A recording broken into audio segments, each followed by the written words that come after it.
Congress moves towards a potential compromise for a second stimulus package. U.S. mayors are taking up the fight as well. And joining us now, the mayor of Los Angeles, Democrat Eric Garcetti, who is part of a new coalition pushing for direct recurring cash payments as part of the next stimulus package.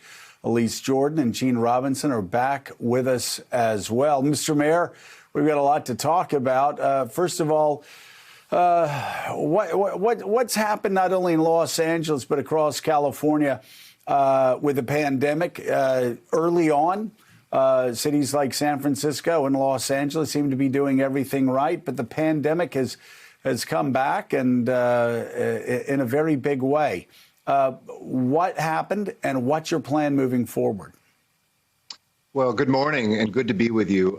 We're in a decent place right now. Los Angeles, very proudly, first city to offer testing to everybody with or without symptoms, first city in the country to put on face masks, first city to shut down most of our major gathering places, and to continue to lead based on science. We've never seen the huge surge in deaths of the East Coast nor the huge growth that we saw in the last month in the Sun Belt. And we're down about 20% in infections just over the last 2 weeks. So I think the message is being received loud and clear. But remember, this is a virus that is just as dangerous today as day one, and it preys off of when we get relaxed, lazy, when we get exhausted, and when we're divided. And I really kind of still keep cities on their own when it comes to the national leadership. I want to thank the money that we got in the first CARES Act. But meanwhile, we're looking at fiscal cliffs where we're going to be laying off public workers who are responding to this crisis. We're putting $2 million a day into testing without any direct testing assistance from the federal government. So we've got a long way to go. And cities are kind of having to do it for themselves.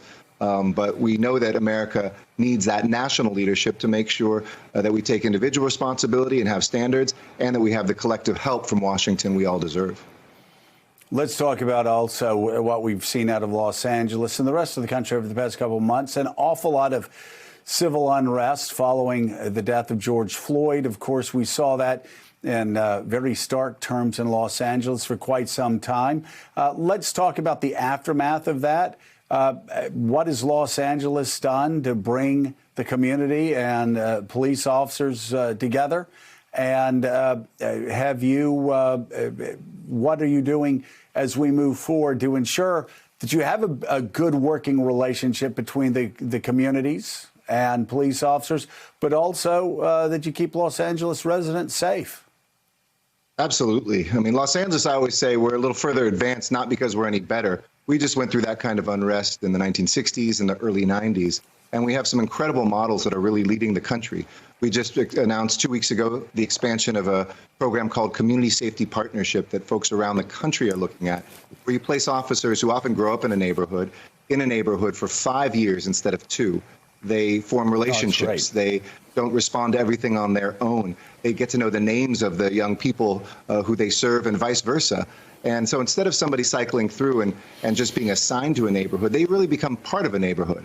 On top of that, we've cut our police deaths or deaths at the hands of police officers in half in just 4 years by doing some very straightforward things from body cameras, implicit bias training, de-escalation. And we just passed a package 2 weeks ago as well of nation-leading reforms on force and accountability without opposition from our police union. So I do believe we can come together. But the last thing is it's a moment to reimagine policing, to take things off the shoulders. And this fall, we'll be launching a pilot to do that, to respond to mental health calls without having police officers there, bring clinicians to the street who can provide solutions rather than always a badge and a gun responding to things. And I think that's a way you keep the morale high in a police department, you keep the accountability there, but you also make sure that people are being served much more effectively.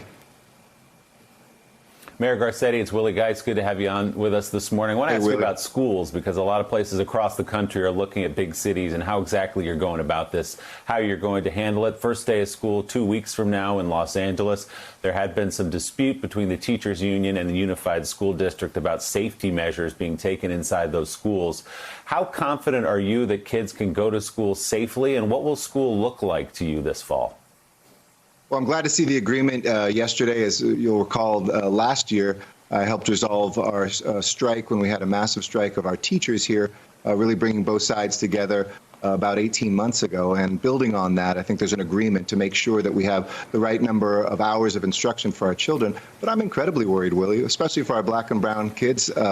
to not have the advance that we have in other communities for access to internet, for equipment out there.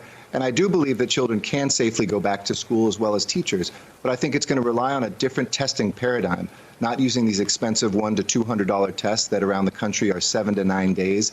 Here in LA, we're lucky we get those turned around in about a day, but they're too expensive to offer to 700,000 kids every day.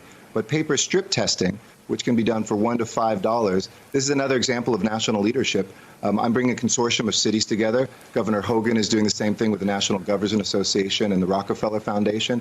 We should have the federal government leading on this, but instead I think it's falling on states and cities that if we can fund some of these startups doing that, it could change not only for schools, but institutional settings like jails or our senior nursing facilities to be able to get folks to be safe and to get our kids back in school where they need to learn and not fall further behind. I know you've also gotten together with some other mayors across the country talking about guaranteed income, which is a monthly cash direct payment to people to get them through this time. What does that look like to you, and what are your hopes that it can actually be implemented? Well, we've seen this work. I mean, this has been, I joke that this pandemic has turned some Republicans into Democrats and Democrats into Republicans. What do I mean by that? Democrats are getting out of the way of the regulations and the red tape that sometimes we create to get things done quickly, whether it's housing more homeless people here in LA than we ever have or moving things through Congress. Republicans are spending like Democrats, where they realize that cash makes a difference, especially in a society where too many people, especially communities of color, start without resources in their hands when they're born. Giving people that payment helps them meet the rent, be able to pay for food. We raised $37 million privately that we handed out with MasterCard and cash cards. And lo and behold, what did people spend it on? Not on toys or frivolous things. They paid it on the basics. They spent it on the food that they needed, the debt they had to pay off, the rent that they needed to make sure kept them from being homeless. So I've joined together with 13 other mayors led by Mayor Michael Tubbs, my friend and brother up in Stockton, California, where they've already had an experiment of this for over a year and a half. And we see that this is a smarter way than trying to pick up the pieces of poverty after we fail. Like most other industrialized countries, put a basic floor down that allows people to be able to do this. And lastly, I think this fits into the discussion of reparations, where we look at what the impact could be for Black Americans specifically of making up for centuries of a race gap and discrimination. So it has twofold. It can save people from poverty, but it can also address the inequities of this moment. Gene Robinson is with us from the Washington Post, and he has a question for you, Mr. Mayor. Gene. Hey, Gene. Hi, Mayor Garcetti. You're on the Vice Presidential Selection Committee for presumptive nominee Biden. So who's it going to be, and where is the process right now? So, of course, as one of the four co-chairs with the honor of doing that, I will leave the process to Mr. Biden, who has been extraordinary. He's an extraordinary guide, and really, he's ready to restore the soul of this country and to build back better in America. We have amazing women that have been a part of this process. We're keeping them all. We vetted them heavily. All of them have passed a vet.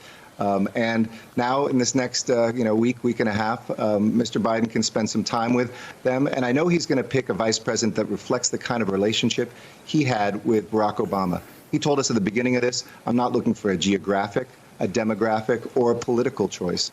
I'm looking for somebody who can serve the American people and be the closest counselor to me in the White House. It's a wonderful model. And I think together with that vice president, we could set up a relationship that would be one of the most important relationships in American history.